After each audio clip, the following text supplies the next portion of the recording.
José, Padre amoroso de mi Señor Jesús, Dios te exalta por ser su siervo más humilde. San José, la Iglesia aclama tu divina protección. Ven y llévanos a su reino de amor. José, hijo de David, justo y fiel esposo de la Virgen María, Dios te eligió para ser su custodio. Mejores brazos no encontró el Señor. San José, Padre amoroso de mi Señor Jesús, Dios te exalta por ser su siervo más humilde. San José, la Iglesia aclama tu divina protección. Ven y llévanos a su reino de amor. Tu ejemplo fuerte de un gran amor a Dios, paciente y noble, prudente y casto Señor, Dios en ti virtudes derrochó. San José, Padre amoroso de mi Señor Jesús, Dios te exalta por ser su siervo.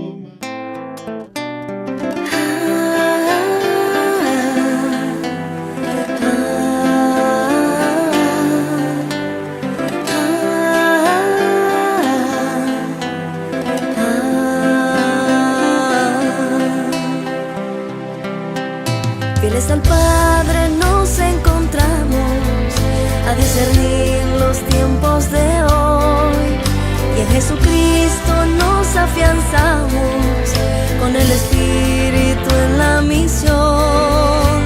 50 años peregrinando van las ovejas tras su pastor, su voz profética resonando, es necesaria la conversión. En torno a Cristo nos encontramos, tiempo de gracia desde el altar. No nos detienen fuerzas humanas para este sínodo celebrar. Queremos ver a Jesús. Se dice al concluir la primera parte del Evangelio de Juan, capítulo 12, verso 21, unos griegos que le dicen a Felipe: queremos ver a Jesús.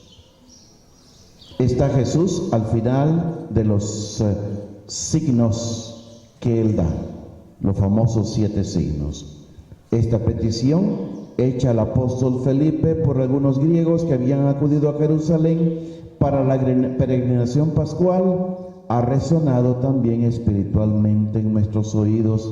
Decía el Papa, el gran Papa, ahora ya próximo santo, el beato Juan Pablo II, decía él, ha resonado espiritualmente en nuestros oídos en este año jubilar. Estoy citando al beato en la Nofo Milenio Ineunte número 16.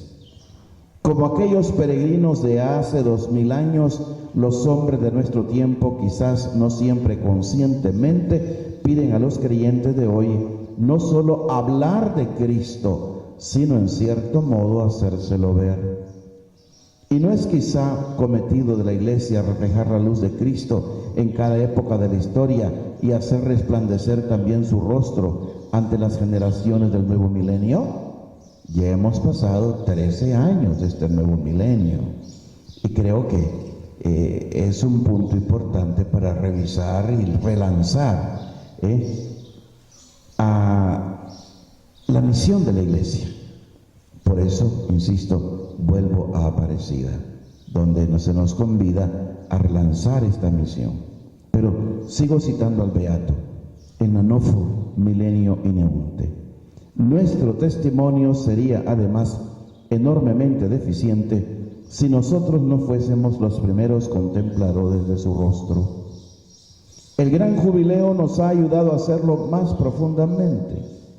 Al final del jubileo, a la vez que reemprendemos el ritmo ordinario, llevando en el ánimo las ricas experiencias vividas durante este periodo singular, la mirada se queda más que nunca fija en el rostro del Señor.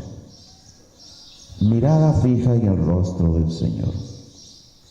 Bien, es en este contexto la gran visión que tenía el Papa. ¿Cómo le recogieron esta visión los obispos de América Latina? Y lo más maravilloso, uno de los obispos que más se implicó en elaborar el documento de Aparecida, allá en el santuario de Aparecida en Brasil, es el Papa actual. Y la experiencia de América Latina la está lanzando a toda la Iglesia Universal. Así que, con mayor razón para hablar de esto. Les propongo una reflexión preliminar sobre el tema que vamos a tratar ahorita, el predicador del Evangelio de Jesús, el Cristo. Y después hablaremos de este ejercicio espiritual que yo llamo la sabiduría del corazón. ¿Quién es el predicador? ¿Qué dice Aparecida? Pueden ustedes consultar los números 198, 199 y después 205 y 206. 198 y siguiente, 205 y siguiente. ¿Quién es el predicador? San Agustín, en una página del de Catequizandis Rudibus, cómo catequizar a los rudos, a la gente que está ruda en la fe, que no conoce la fe, pero que sí que quiere conocerla. ¿Cómo hacer con estas personas? Allí San Agustín examina las condiciones, la situación de quien comunica la palabra, del catequista o predicador, partiendo de su experiencia personal. San Agustín escribe: mira, también yo casi siempre estoy descontento de mis discursos. Pongo todo el alma en lo que mejor me hace gozar en mi interior antes de comenzar a exponerlo con palabras sonantes. Y si no hablo como entiendo, me entristezco por mi lengua, que no es suficiente para mi corazón. Todo lo que entiendo quisiera que lo entendiera quien me escucha, pero por mis palabras, y lo veo muy bien, esto no sucede. A veces, pues, nos entristecemos porque el oyente no llega a ser nuestro entender, del que, por así decir, bajamos a él entre los titubeos forzados de las sílabas lentísimas. Y aquí corto la cita, como ven, solo para reflexionarles. Aquí se ve toda la ansiedad, el fuego de quien habla, y al hablar busca las palabras y tiene la impresión de que en las pausas algo tiene que bajar de lo que tiene dentro y no logra decir. Yo no sé si ustedes, me imagino que si quieren saber esto de predicar, y es porque he dado ya unos pininos, unos pasitos han dado en esta línea, o quieren darlos, y no hace falta estar frente a un público para hacerlo. Basta ustedes como padres, como madres, en relación con sus hijos, cuando quieren hacerlos entender. Cuántas cosas uno quisiera decir y queda uno corto, y dice, no lo pude decir bien, y vuelve a la carga. Pero sigamos citando a San Agustín. El pensamiento ya no es ese cuando se lo dice con palabras.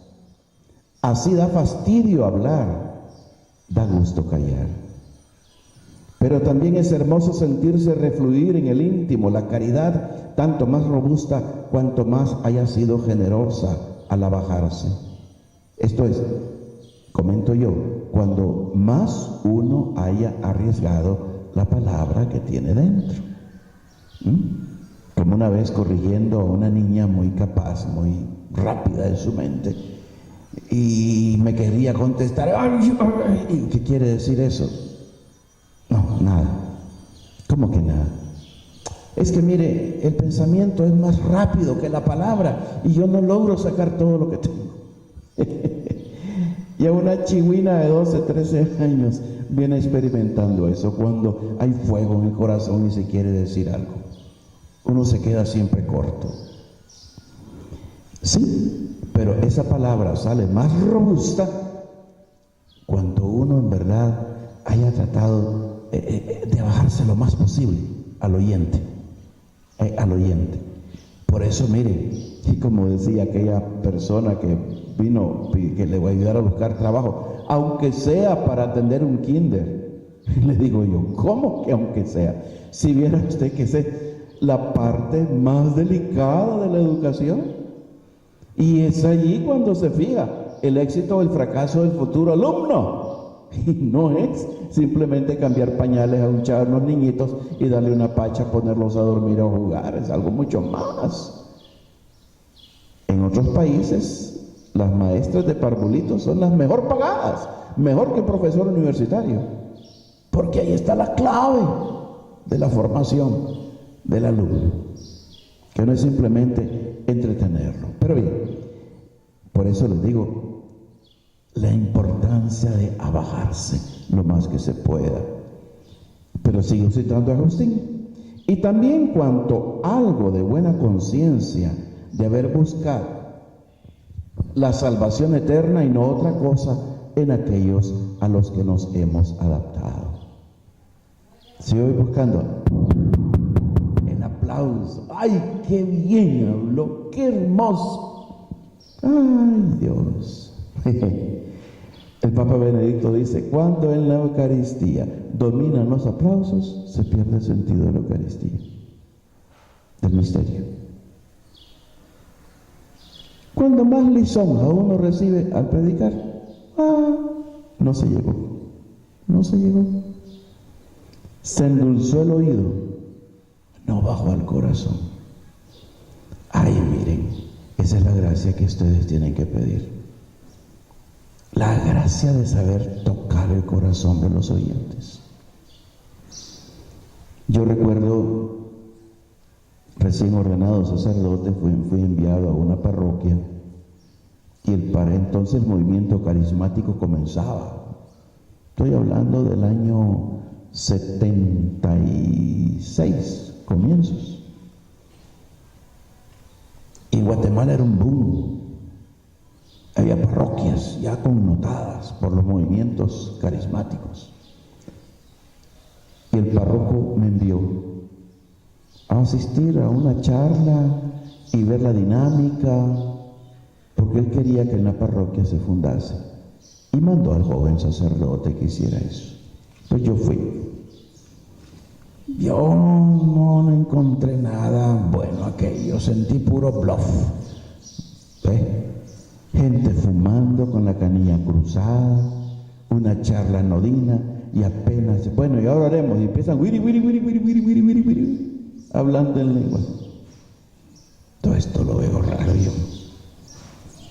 Así como si nomás esto es para mí una técnica aprendida. No me da impresión de que salga de esto una efusión del corazón. Bueno, después fui a un retiro. Y recuerdo el día de clausura, en la misa de clausura nos dijeron, bueno, si alguno quiere un don del Espíritu, quédese de pie. Pues yo, mi espíritu no estaba para estar pidiendo dones, no me sentía. Me quedé de rodillas en oración. Cuando estaba en oración, cuando dos damas se acercan y me dice, ¿quiere que le impongamos las manos? Pónganlas, yo no me opongo. ¿Quiere pedir el don de lenguas? Perdonen, señoras, yo no quiero cosas raras. Lo que quiero es que el Señor me dé la gracia de tocar los corazones de la gente cuando les hable y que Él toque en primer lugar mi corazón. ¿Está bien? Me quedé de rodillas. No me di cuenta además. Cuando me di cuenta que estaba solito, ya la misa había terminado. Ya casi todos se habían ido. Y como que salí de un sueño. El tiempo se me hizo así chiquitito. Y no envidio. Bendigo a Dios si alguien tiene el don de lenguas, el don de sanación, los otros dones. Sé que no solamente. Si se anda buscando esas cosas, ay, puro esnovismo, puro bluff. Porque si en la asamblea no hay nadie que interprete el don de lenguas, cállese, dice San Pablo. Debe callarse esa persona. Que si el Espíritu da el don, da quien interprete. Y si no hay interpretación, cállese. Y lo menos que hacemos es sentido de obediencia. Lo menos que se hace. Que yo tengo tal don, que tengo... No, niños, no. Lo mismo la predicación, si yo ando buscando quien me aplauda. Hijitos, qué poco premio se busca. Qué poco premio se busca. Quiero pues, les propongo reflexionar sobre el predicador como de alguien que, habiendo hecha suya la palabra y sintiéndola dentro, vive el esfuerzo, el drama, el riesgo, la aventura de tener y querer comunicarla. Es algo que se lleva adentro, que a uno lo muerde y no puede quedar callado. Quiero algo más allá del simple estudio de la palabra, mucho más allá. El estudio ayuda, ciertamente. Quiero citar mejor al gran beato que tanto amó a este país. Y yo me sentí tan agraciado ante sus ojos. En la Nofo Milenio Ineunte número 40 dice Juan Pablo: la propuesta de Cristo se ha de hacer a todos con confianza.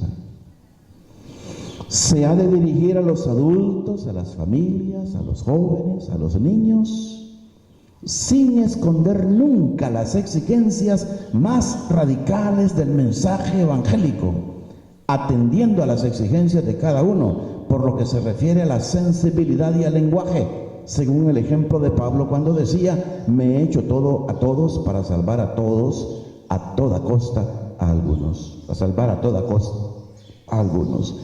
1 Corintios 9:22. Es un poquito la lectura, la catequesis de hoy. La catequesis de hoy, de los 3 ejemplitos que pone Lucas de llamado. Sí, pero no me meto en ellos. Me imagino que después en la Eucaristía van a reflexionar sobre ello. Quiero proponerles algunos pasajes bíblicos que nos pueden ayudar a comprender un poquito esto que acabo de decir. La propuesta de Cristo se ha de hacer a todos con confianza. Se ha de dirigir a los adultos, a las familias, a los jóvenes, a los niños, sin esconder nunca las exigencias más radicales del mensaje evangélico, atendiendo a las exigencias de cada uno, por lo que se refiere a la sensibilidad y al lenguaje, según el ejemplo de Pablo cuando decía: me he hecho todo a todos para salvar a toda costa a algunos. Lastimosamente no todos recibirán la palabra, pero algunos sí. Y ya que uno haya conquistado, es una gran gracia. No soy yo, es el Señor. Dice en 1 Pedro, capítulo 1, versos 22 al 25: habiendo purificado sus almas por la obediencia a la verdad, con el fin de llegar a una sincera fraternidad, ámense cordial e intensamente unos a otros, como quienes han sido regenerados, no de semilla viciada, sino incorruptible, la palabra viva y eterna de Dios. Esta es la palabra cuya buena nueva les ha sido anunciada. El predicador que queremos poner ante el espejo es aquel que, según la expresión de San Pablo, siente la palabra como semilla anunciada a la propia vida y que quisiera hacerla germinar sintiendo toda su fatiga y todo su peso. Prius in me ipsum. Primero a mí mismo, no es egoísmo, porque nadie da lo que no tiene, hijitos. Y el predicador, yo le digo a los chavalos, los seminaristas, cuando me hacen trabajos de análisis, por favor, no quiero que me estén citando tantos libros. Sáquenlo de su agua de su pozo. Quiero agua de su pozo. Lo que ustedes generan en la contemplación de la palabra, no lo que dijo autor tal, fulano de tal, perencejo de tal, no, lo que ustedes, para ver si ustedes en verdad vienen asimilando las cosas o no. Igualito el predicador. Se requiere, hermanitos, aceite de rodillas, además del aceite de codo. Y no es lo que el Espíritu Santo me diga. ¿Quién le asegura a usted que es el Espíritu Santo? Y no es su carne. ¿Ah? ¿Y cómo saber si es el Espíritu Santo que me está diciendo? Y todas veces le hacemos decir cosas al Espíritu que no está diciendo. Y para eso se requiere estudio. Mire, por algo Dios dio esto, hay que usarlo. Y ese estudio se hace de rodillas, en adoración, dejándose uno penetrar por la palabra. Bien, otra referencia bíblica está en el Evangelio según San Mateo.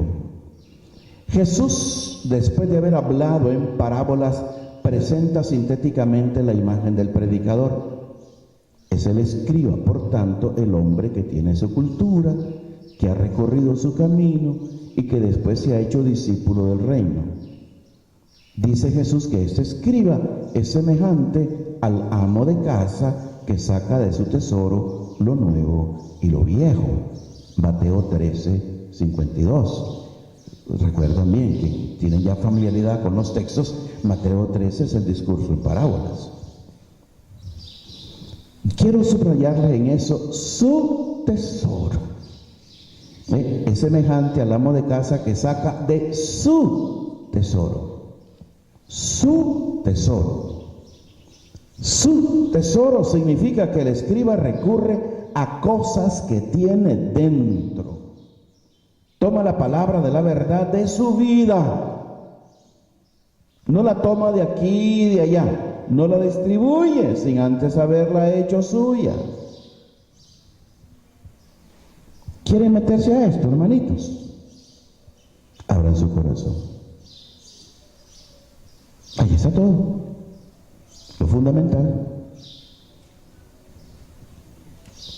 Meditar sobre el predicador quiere decir meditar sobre la autenticidad de la vida del cristiano, incluso de la vida del hombre, de quien ha logrado en sí mismo ese grado de integración humana, y por eso, teniendo un tesoro dentro, puede sacar de allí cosas antiguas y cosas nuevas.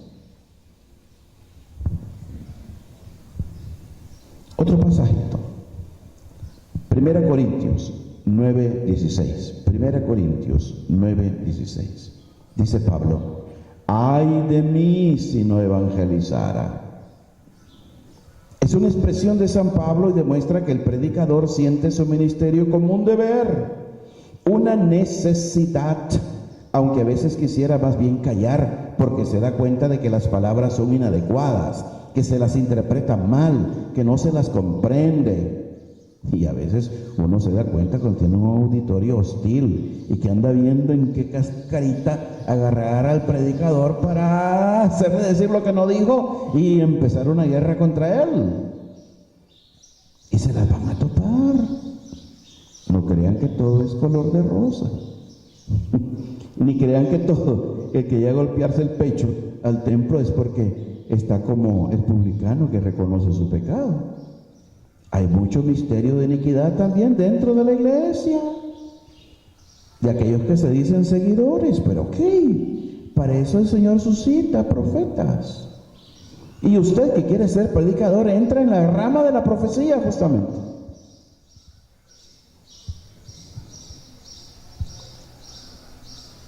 Sí, la necesidad de que Cristo sea anunciado. Aunque a veces quisiéramos también callar, porque nos damos cuenta que las palabras son inadecuadas, que nos van a interpretar mal, que no nos van a comprender. Quisiera no pronunciarlas, decía San Agustín, y sin embargo de nuevo lo invade la ansiedad de ese fuego que quiere comunicarse. Sabe que si no predica terminará sofocándose, quedará frustrado, entristecido. Ahí sí uno en verdad cuando es alcanzado por este celo del Señor, ese celo se lo come a uno.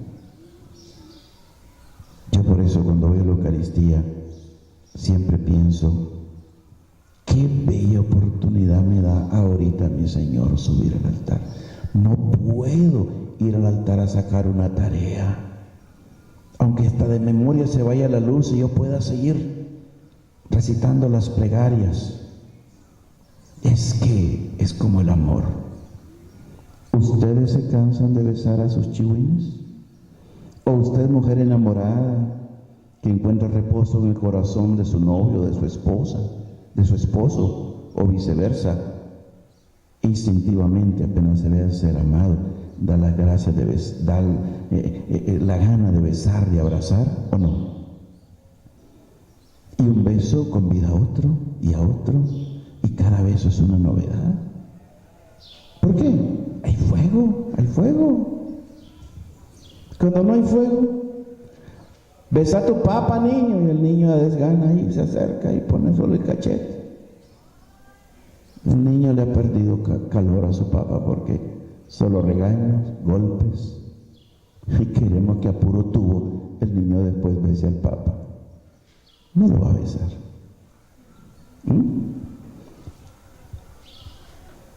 Creo que frecuentemente muchas de las tristezas del hombre de Dios dependen del hecho de no haber llevado la palabra, de no haberla dejado expresarse, y entonces queda dentro y pesa. Tal vez no hayan experimentado esto. Yo cuántas veces lo he experimentado. Después de cada homilía, una charla, una conferencia, analizo qué se me quedó en mi corazón y que no pude expresar. ¿Y por qué no lo pude expresar? Tal vez alguien estaba molestando, sobre todo si es un grupo juvenil. Los chavalos son inquietos, no son tan quietecitos como ustedes. O si son niños, peor todavía, que ya a los 10 minutos están inquietos. Eso, hablar a cada público de acuerdo a la mentalidad, y eso implica mucha observación. No es simplemente que me aprendí un texto y se lo voy a recitar. Lo mismo se lo digo al viejito, que se lo digo al niño, se lo digo al adulto. No, la vía será diversa. El mismo concepto, pero de otra manera, se lo voy a decir. Para que llegue a la mente, al corazón. Una última imagen bíblica la tomamos de los Hechos de los Apóstoles. El predicador está lleno de gracia y de fortaleza, como Esteban. Dice Hechos 6, versos 9 al 10 y salto al 15. Surgieron algunos de la sinagoga llamados los libertos, de los cirenenses y alejandrinos y de los de Cilicia y Asia, y se pusieron a disputar con Esteban, pero no podían resistir la sabiduría y el espíritu con que hablaba. Entonces todos los que estaban sentados en el Sanedrín fijaron sus miradas en él y vieron su rostro como el rostro de un ángel. Esta es la imagen ideal del predicador. El que tiene dentro una fuerza increíble y cuando habla se transfigura, por lo menos un poco. Y esto no es show, hermanitos. como ustedes ven en las televisiones, esos grandes predicadores protestantes, ¿verdad? Y que ponen luces y se pasean y como león rugiente van por el entablado y a los efectos sonoros. No está ahí lo esencial. Está ad cor loquitur, dice San Agustín, de lo que está dentro en el corazón, buscar el corazón del otro. Como Judith, que ella no se deja distraer, va centrada hacia la cabeza del ejército Holofernes, por más que chillan y brincan y dicen los soldados, qué hermosa mujer, qué inteligente, qué belleza. No se deja, está centrada en ese combate. Sabe que va buscando la cabeza del que es cabeza del ejército. Ese es un pleito personal con cada uno de los oyentes. Bueno, es el Espíritu quien pleitea. Uno tiene que poner de su parte. Sí, todos, estoy seguro que ustedes han conocido presbíteros así, como cuando estos hermanos llevan ese fuego, cómo se transforman cuando hablan. Y uno siente que le pegaron, que lo tocaron, que las flechas cayeron en el corazón. Sabemos que esto vale sea para la predicación formal, sea para la confesión, y se los digo de experiencia. Uno mismo como confesor siente cuando la persona viene solo a hacer un rito, o viene y trae carga. Esta es la sabiduría de inducir al penitente a entrar en su carga personal y no venir a hacer un simple rito, a decir mecánicamente lo mismo que siempre dicen, ayudarles a pensar en ellos mismos, ¿por qué me está pasando esto? Siempre mentiras, siempre robos, siempre masturbación, ¿por qué? ¿Por qué caigo en esto? Siempre iras, y de lo mismo me confieso y reconfieso y vuelvo a lo mismo. Es el arte que uno tiene que pedir al Espíritu, de saber llegar al corazón de la persona, la catequesis con los niños, el consejo, el coloquio sobre problemas personales, problemas contingentes. Ustedes los buscarán, les vendrán por, miren, si empiezan a predicar, les vendrán por el peso de la acción de Dios, la gente que le va a decir, ¿me permite un minutito? ¿Puedo hablar con usted? En quien trata de expresar la palabra de manera que haya continuidad entre la palabra en el corazón y aquella en los labios y en la vida, se realiza algo profundamente existencial. Por eso dije antes que nos referimos sobre todo al predicador, pero también al hombre de Dios, al cristiano. Nos preguntamos si y cómo el predicar es un valor capaz de formar al predicador como hombre espiritual. De eso estoy hablando. Que no es simplemente técnicas, que me imagino que también en el tallercito se las dieron algo. Es decir, ponemos el problema de la relación entre el predicador y el ser cristiano auténtico, y por tanto, sí y cómo el predicador precisamente a través de su predicación hace la experiencia de llegar a ser hombre espiritual. Es evidente que llegar a ser hombre espiritual equivale a convertirse en hombre según la verdad o la imagen de Jesús, y por tanto equivale a convertirse en cristiano en sentido real, sustancial. Hay pues una ecuación entre el predicador, el ser en el difícil proceso de llegar a ser hombre espiritual, y el ser en el proceso de llegar a ser cristiano.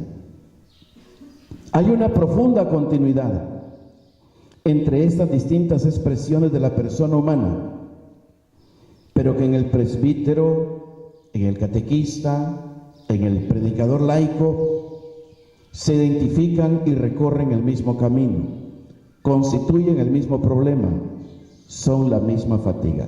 Quien tiene el celular encendido, apáguelo por favor o póngalo en vibración para no distraer a la comunidad. ¿Cuántos presbíteros se han encontrado, a mi parecer, en momentos de aridez porque no han logrado traducir auténticamente sus fatigas, sus sufrimientos, su lucha con Dios, sus oscuridades? Y no porque yo voy al frente como predicador soy el más iluminado. No. También nosotros tenemos fatigas, sufrimientos, luchas con el Señor, oscuridades. Y no logran estos hermanos transmitirlas como palabra de Dios, esas experiencias. Y como consecuencia se bloquea todo. No, hoy no me siento, es que me peleé con la mujer y los hijos y no me siento.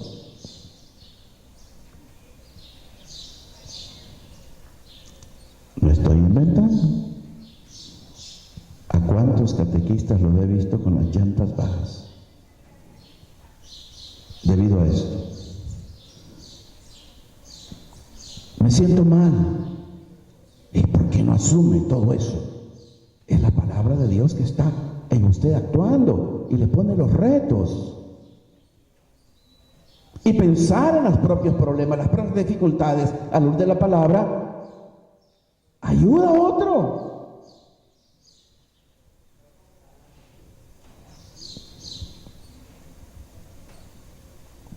Más bien nos dejamos bloquear. Ay, eso es lo que quiere el maligno. Que se muera esa palabra que tenía que ser dicha. Entonces la palabra, cuando uno está bloqueado, se convierte en una distribución de conceptos religiosos que ciertamente tiene todavía su valor, porque siendo de Dios es infinitamente más grande que quien la dice, del modo como la dice. Pero quien pronuncia esta palabra no se convierte con ella en hombre espiritual, sino en una persona descolorida que vive con fatiga un deber que no es su tesoro,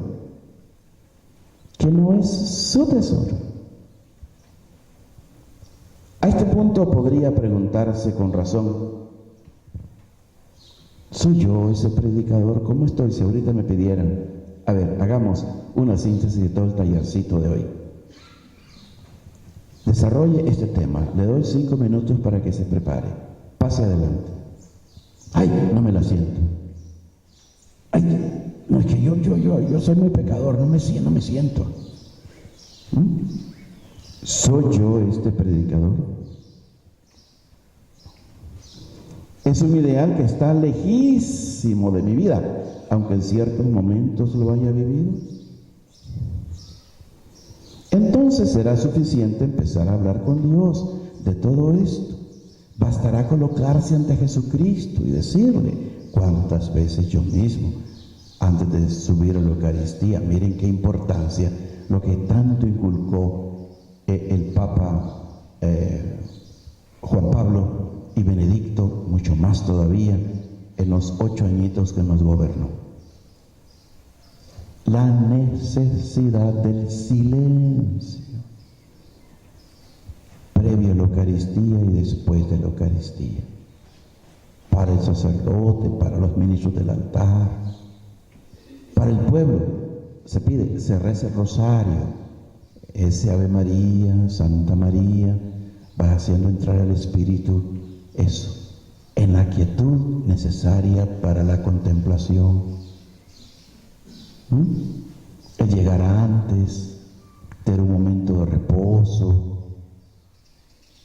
Y lo que estoy diciendo de la celebración eucarística, también cuando me toca predicar, hablar a un niño, hablar a un grupo, que no me la siento hoy.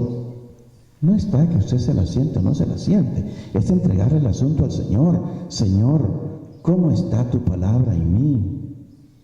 ¿Es mi tesoro o es más bien una cosa que tengo que distribuir con fatiga? A veces con más alegría, a veces con menos, a veces con incomodidad, porque no veo bien si las palabras que pronuncio son auténticas. Señor, tú ves mi sufrimiento, mi distancia, mi descontento. ¿Qué debo hacer? Bien. Esto es lo mejor del taller, hijitos. Si no han logrado captar la esencia de todo este asunto, bueno, permítanme insistirle dónde está la esencia de la predicación.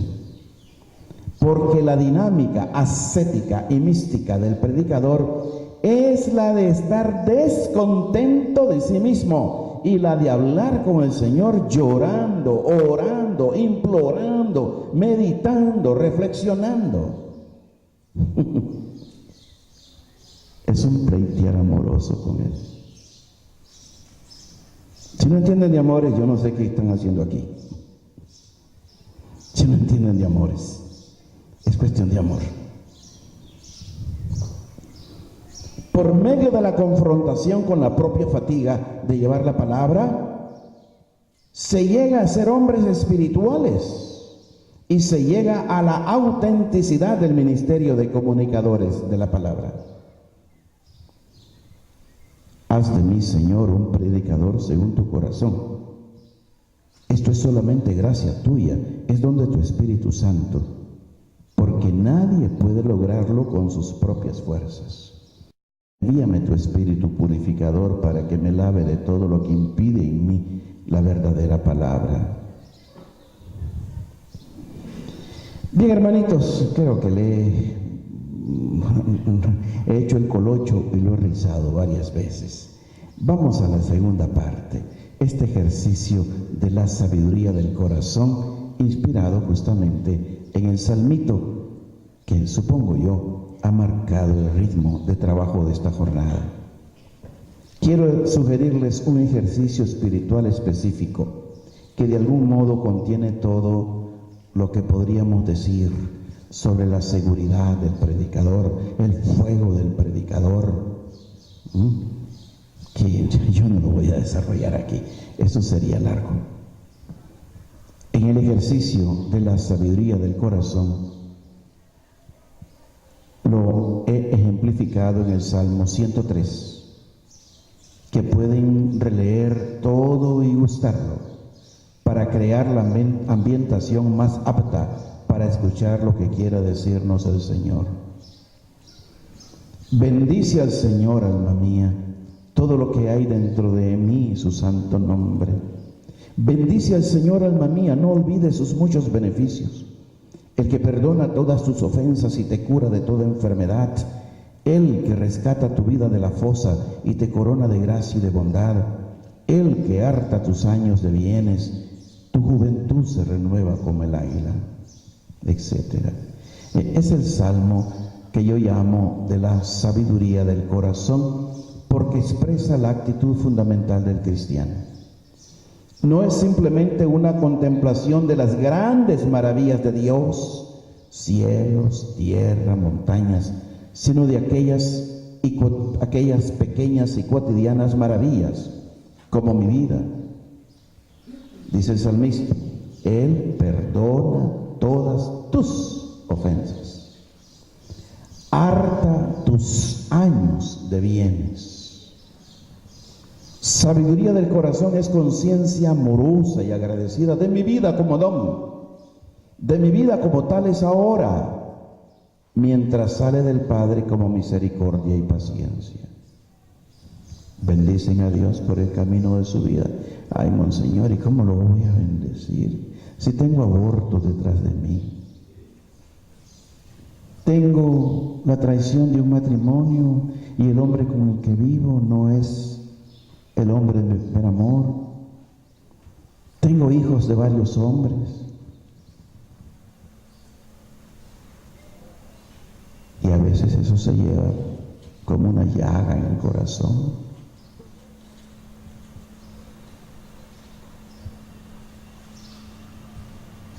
El Señor los ama. ¿Por qué están aquí? ¿Por qué vinieron aquí? ¿Para tapar su pasado o para asumir su vida? Como mucha gente que busca la religión como droga Y le dan toda la razón a Marx, que dice que la religión es el opio del pueblo. ¿Sí? Qué triste experiencia del cristianismo tuvo Marx a través del calvinismo.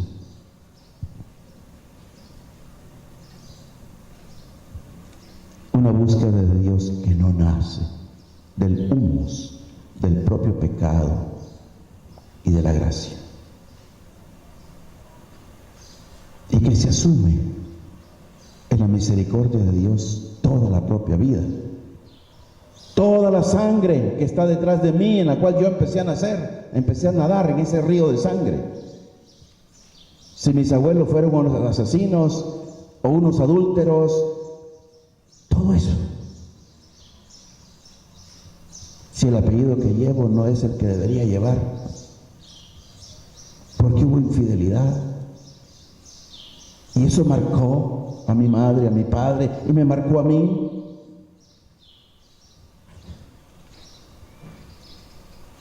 Todo eso, verlo al Señor como don, su misericordia que no obstante ese pecado brilla en mí y quiere brillar.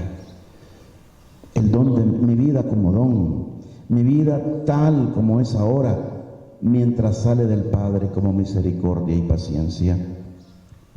Esta contemplación está al inicio de toda auténtica religiosidad y es su continuo alimento. Sin ella toda la construcción religiosa corre el riesgo de ser artificial, porque mucha gente después se aburre, se cansa.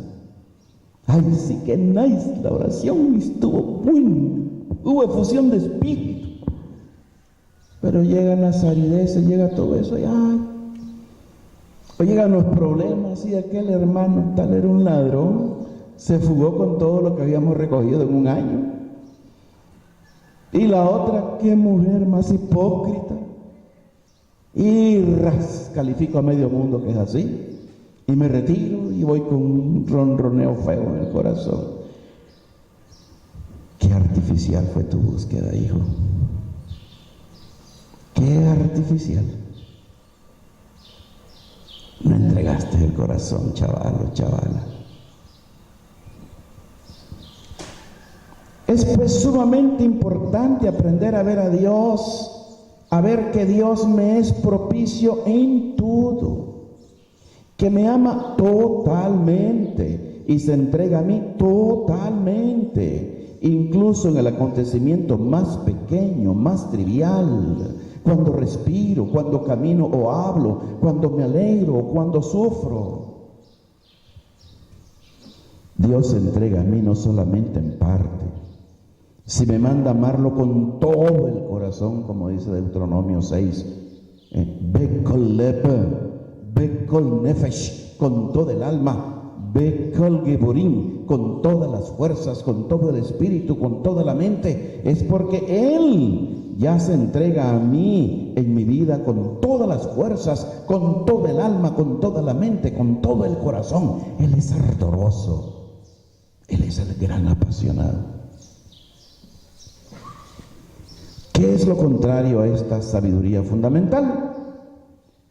Lo contrario es la aridez del corazón, un cierto enceguecimiento práctico que tal vez no nos damos cuenta, pero que envenena toda la vida haciéndola amarga, escéptica, fatigosa, pesada para sobrellevarla, aunque aquí y allá se presenten acontecimientos buenos, bellos, favorables. Si falta la sabiduría de fondo, a todo el resto le falta jugo y por tanto luminosidad. La aridez del corazón es el pecado más grande de nuestros días. Los otros pecados, injusticia, crueldades, mentiras, son la consecuencia de esta aridez de la que nace el ateísmo práctico de la vida. ¿Por qué sus chavalos no lo siguen? Comencemos por ahí. Yo me he topado con gente que llega muy piadosa todos los días a misa y está ahí presente, pero sus hijos por los aguacates. Ni cuenta se dan dónde están los chavalos, ni qué andan haciendo. Y cuando es que lo llaman a la policía, que se lo llevaron porque estaba chupándose sus churritos por ahí. Y yo le digo a la señora, bueno, ¿y usted qué está haciendo? ¿Qué está haciendo? ¿Por qué los chavalos viven ateísmo práctico? Vuestros propios parientes, hijos tal vez. No me hable de eso, mamá. Ya sé, usted es una vieja que le gusta estar metida ahí con las sotanas de los curas. Algunos se han sonreído como diciendo, hombre, si ya me lo han dicho.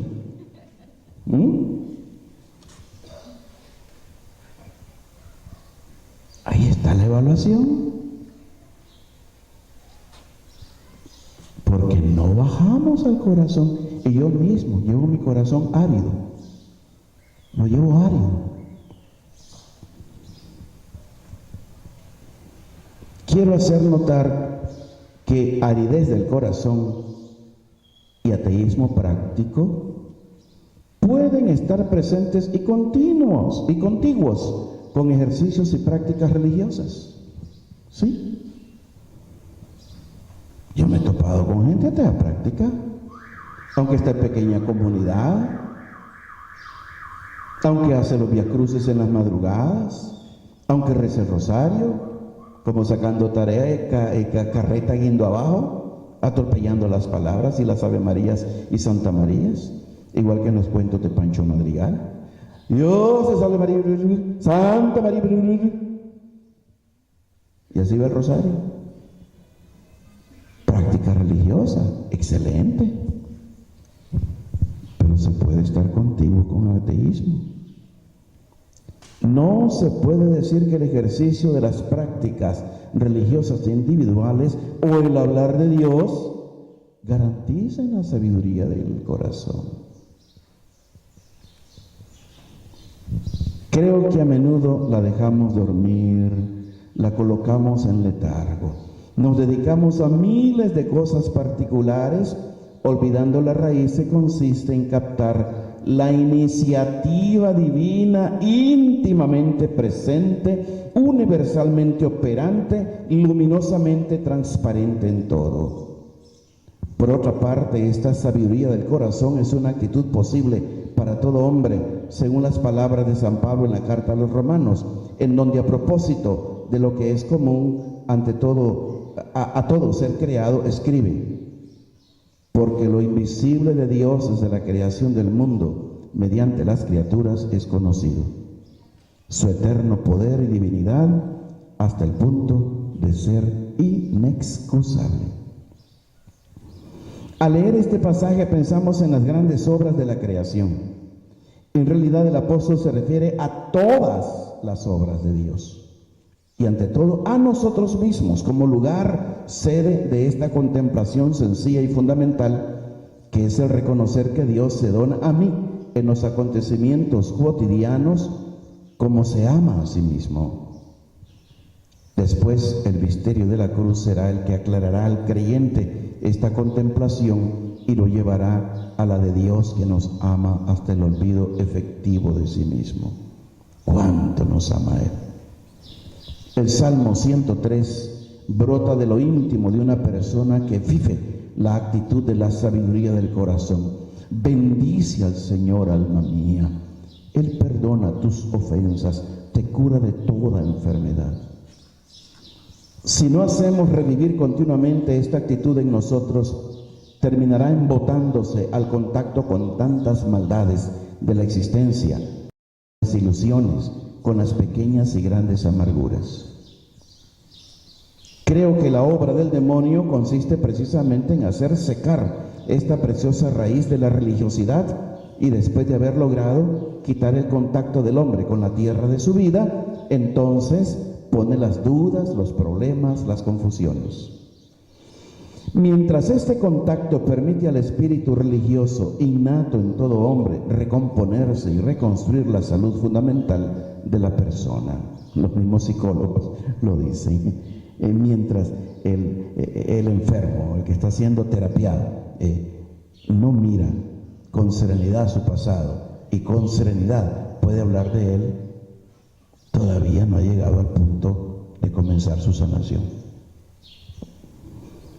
Sin embargo, estoy convencido de que en el don de la sabiduría del corazón, aún siendo árido en muchos cristianos, está presente en muchos y en todas partes, aún en los no cristianos.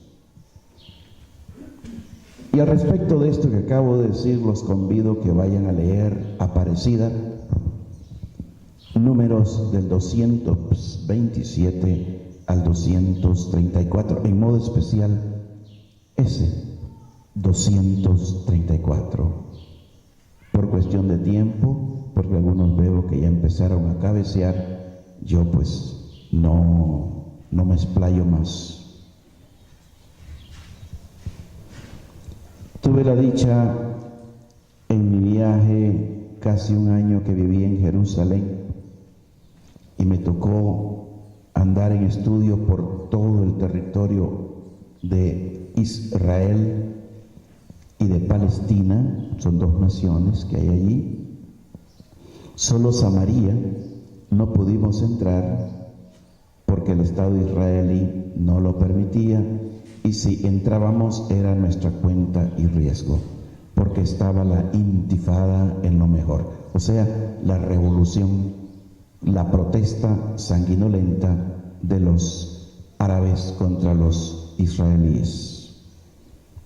Y una de las formas era matar a turistas para ir creando un antiturismo a Israel. Saben que Israel, una de sus fuentes fundamentales de ingreso es la industria sin chimenea, como es el turismo. Allí en Jerusalén tuve muchas bellas experiencias. Para mí fue todo un año de retiro espiritual. Por las tardes, después de almuerzo, me iba a pie hasta el Santo Sepulcro. Ahí pasaba una hora en oración, o a veces iba al Monte de los Olivos, y ahí me paseaba entre los olivos, o subía hasta la Bimá, la parte más alta de la montaña, en donde, según la tradición, Jesús subió a los cielos. Fueron experiencias bellísimas.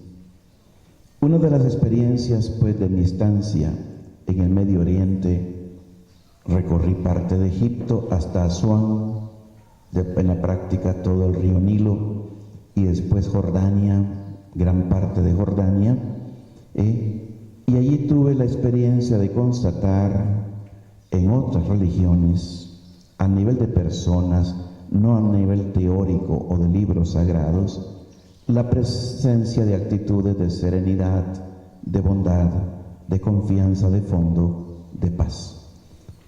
A Jerusalén venían los gurúes indios de la India, hindúes mejor dicho.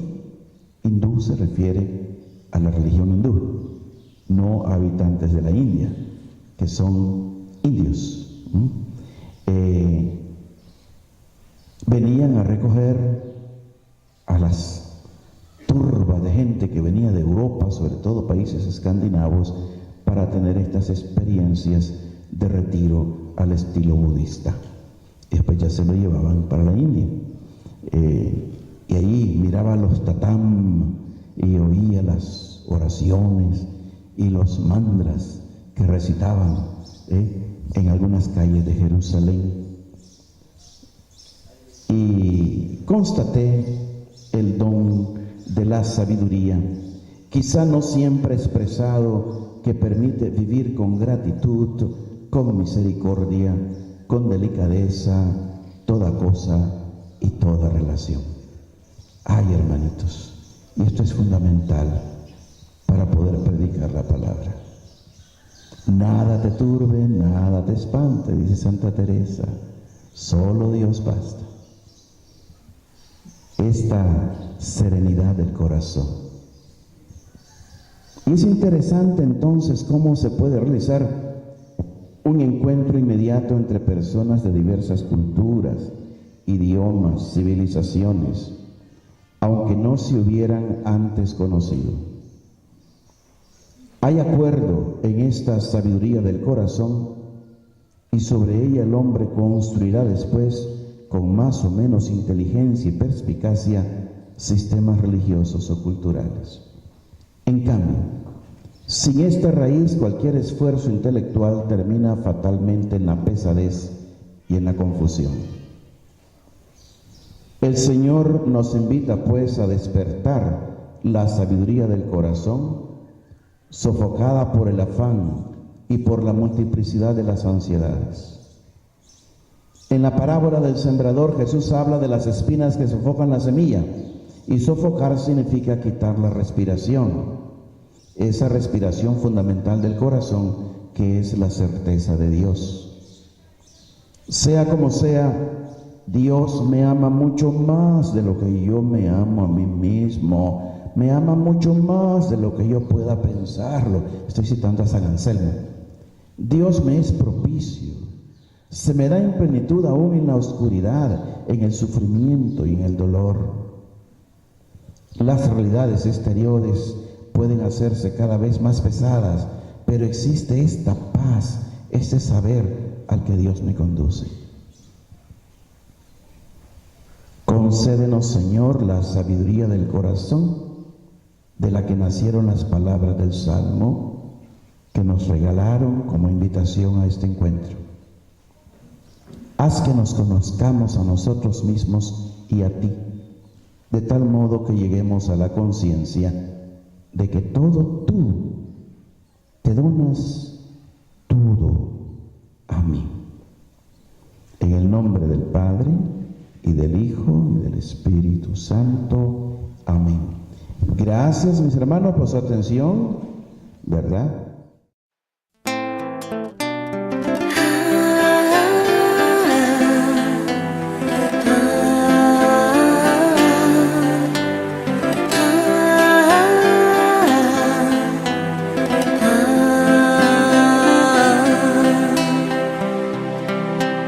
Fieles al Padre nos encontramos a discernir los tiempos de hoy, y en Jesucristo nos afianzamos con el Espíritu en la misión.